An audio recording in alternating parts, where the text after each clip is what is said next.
Përshëndetje të nderuar miq, do të flasim për çështjen e Erion Velia, gjykata kushtetuese me një vendim 5-3, pas ditën e djeshme vendosi që të rrëzdoj Këshillin Bashkiak, Këshillin e Ministrave dhe presidentin, duke rikthyer në detyrë. Por është ky një lajm i mirë apo një lajm i keq për Veliajn, kush janë kulisat, çfarë fshihet pas, kush janë detajet brenda ligjit që ndoshta mund t'i prishin punë apo mund t'i rregullojnë në këtë rast për çështjen penale që është një vijim. Do të flasim me avokatin Duhet Pietra. Avokat, përshëndetje dhe faleminderit. Përshëndetje, mirë se u gjetëm. Faleminderit ju. Avokat, si e pat këtë vendim? Duhet mbrëm ka pas festë burgu para burgimit Durrës për nga mbështetësit e Veliajt, po është me të vërtet një lajm i mirë apo ka edhe diçka tjetër që duhet shqetësohet përtej kësaj? Për mendimin tim është një lajm më i keq se këqit. Çka do thotë që Velia, vendimi i gjykatës kushtetuese, pra përfundimisht ka dënuar Erion Velin. Nuk ka asnjë lloj mundësie tjetër që të shpëtoj nga dënimi i tij. Pra, duhet kuptojmë një gjë, një qeveri që ka mbi 12 vite në pushtet, të gjithë këta gjyqtarë, pra janë gjyqtarë të pjellë e kësaj qeverisë. Çka do thotë që a janë pra e mundur që të bëjnë çfarë don kryeministri Rama me ta apo jo? Unë them që po, sepse janë gjyqtarë e zgjedhur prej tij. A kishte dorë Edi Rama për ta vendos pra zgjedhje Tiranë? E kishte. Pra mekanizmi kryesor ishte që t'i japin atë lugë çorp Veliajt dhe të maj pushtetin përsëri Edi Rama. Si duhet ta maj? Ky e ka më të lehtë të caktoj një person tjetër i cili do të menaxhojë Bashkinë e Tiranës, por është nën komandën e Ramës, apo bëjnë zgjedhje që të ketë edhe herë një diskutim tjetër, nëse edhe ai që do zgjidhet do të i kthej shpinën Ramës apo jo. Pra jemi në këtë pikë dhe ata nuk e kuptojnë dhe unë i uroj që të rrinë ashtu në ato ujërat e veta, qoftë Erion Velia për veprimet e tij, qoftë kushdo tjetër që nuk e kupton tamam siç duhet vendimin e gjykatës kushtetuese. Avokat, po për ta kuptuar më thjesht për publikun, si e dënon përfundimisht Veliajn kjo? Keni fjalën që nëse do ishte i shkarkuar përfundimisht, ndoshta masa e sigurisë së tij edhe hetimi mund të ishte në një masë më të lehtë, duke qenë se nuk ishte mundësi, siç është një nga argumentat e gjykatës, pra të së posaçme që po doli të prish provat, pra vetëm të hetimi gjendje të lirë apo si? Gjithmonë bëhet fjalë për luftën brenda sojit, brenda Partisë Socialiste. Në çdo veprim që ai do pretendonte, pra Veliaj për të marrë forcërisht Bashkinë e Tiranës, janë minus për te. Pra, tani nuk i ngelet gjatë tjetër Edi Ramës vetëm që ta dënoj minimum 10 vite Erion Velin. Ma pastër nuk ka se si me kuptu çdo lloj qytetari tjetër. Pra ai e ka ndorë gjithë o zotëri. Dhe ai menon tani Erion Velia se nëpërmjet këtij vendimi i thotë Edi Ramës jam më i zoti, jam më i fortë, jam më i fuqishëm, jo kur. Pra prap Bashkinë do ta drejtoj Rama në Rama do ta drejtojnë Bashkinë tani. Pra me njerëzit e tij, se i ka më të mundur drejtimin me njerëzit që cakton vetë kryeministri, sesa me një që do zërizjedhet në krye të Bashkisë Tiranës.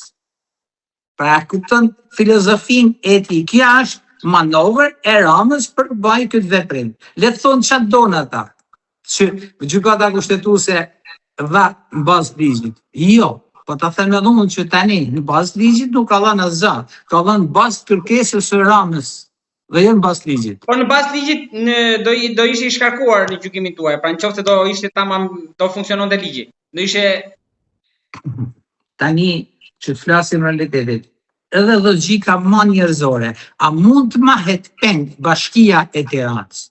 A mund të mahen peng këto pizleqe që janë në për rrugët e Tiranës? Si rezultat i një kryetarit bashkisë që është nën akuzë.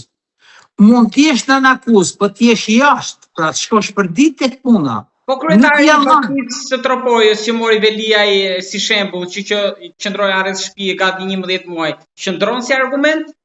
Po arrest shtëpie pa tjetër. Cili prej punojësve të institucionit, drejtorat, cili prej tyre duhet shkojnë në burg me leju që të shkojnë të firmosin një shkresë apo të konsultohet për një veprim i cili është për marrëvajtjen e bashkisë ose për punimet e Tiranës. Pra, a mund të bëhet?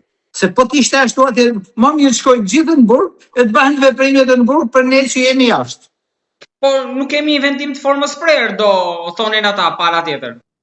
Po s'ka rëndësi, më nuk e vendim formës prerë, po ti e ke akuzën në shpinë. Dhe në qoftë se ky denim, ky nuk është denim ligjor, ky është denim politik që ja bëjë Lënë Velis. Por ama, i e para ti denimin, i e në ato kushte që ti nuk mund të drejtosh Bashkinë e Tiranës. Po gjua avokat që përdori Veliaj aty, përtej asaj juridike, ajo politike, ndikoj? Po për mendimin tem, edhe aty në ato garmat e fundit, donte që ti të bante karshirek. Se kujtojnë ata që me ban karshirek ati të mallit, ati që ka ndorë gjithë shka. Sot ne kemi çdo shqiptar e din shumë mirë që çdo gjë në dorë ka Edi Rama.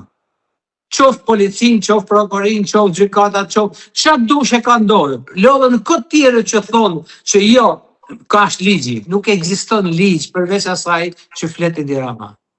Ndërkohë që edhe opozitën me atë vrrullin që mori tani me Florian Binaj, ja preu.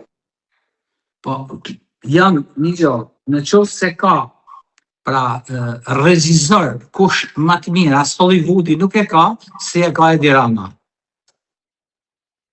E hengri dhe presidenti në këtë rast, që ran brenda.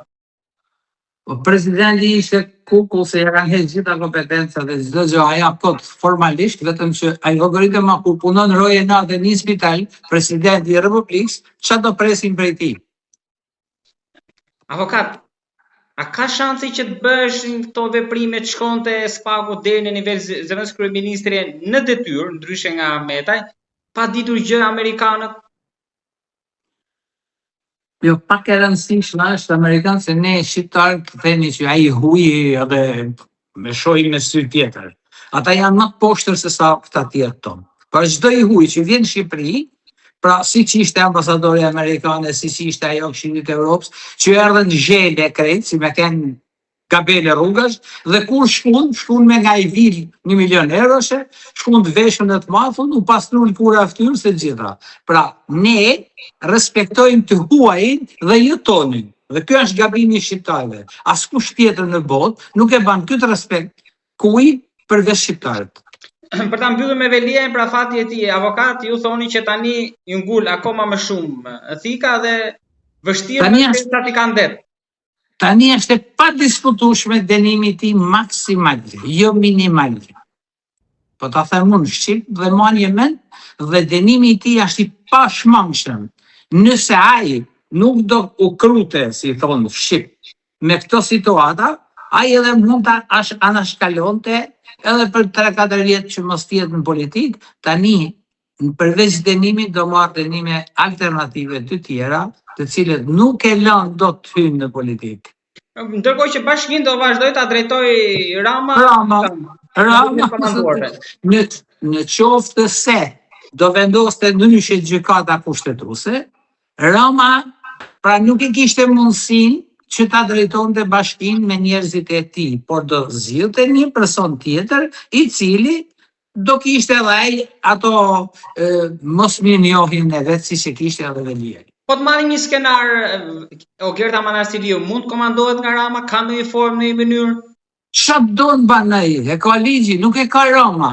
Rama vendos që don ai që ta ketë të besueshëm. Kaq. Avokat, nuk mund linja pa ju pyesja edhe për dosjen Balluku. Ka shumë gjëra aty brenda, flitet për kërcënime, këtë i mori motrën avokatën, ndoshta për mos dalë to sekretet hetimore. Nuk e di, ka shumë gjëra aty. Ju si mendoni?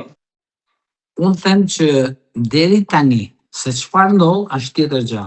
Me këto prova, Ballukut s'kan çfarë t'i bëjnë as Spaku, as kërkush në botë, përveç Zotit.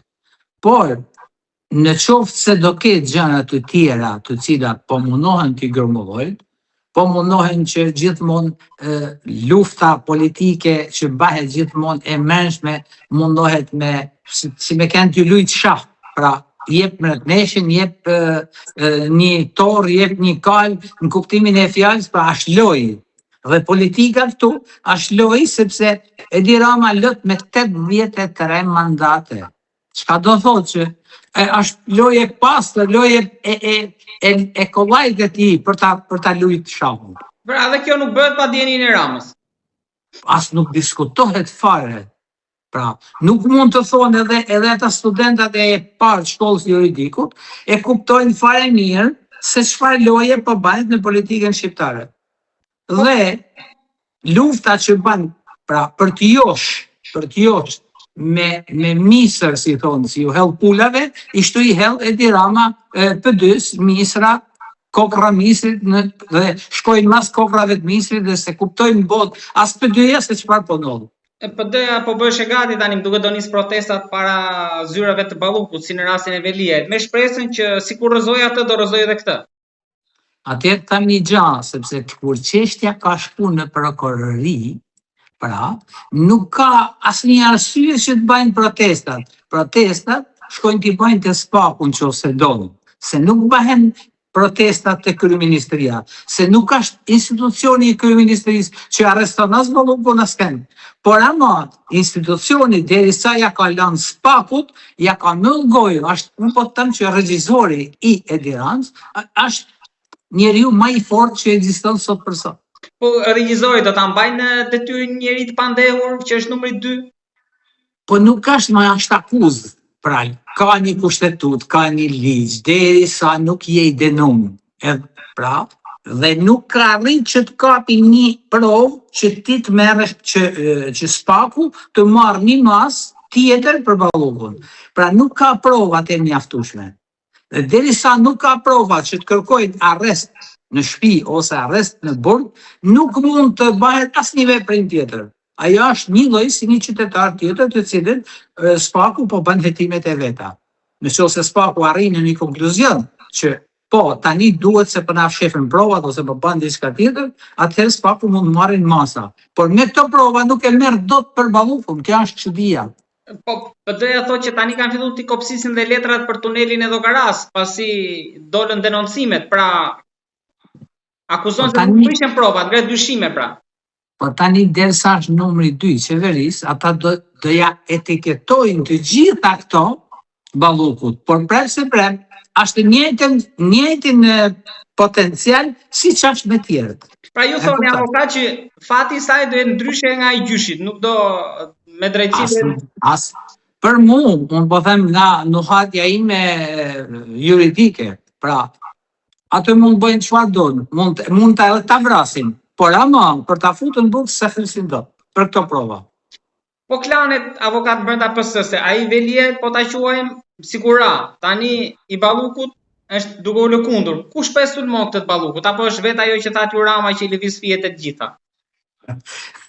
Kjo është gjëja më e kuptueshme që ekziston në botë.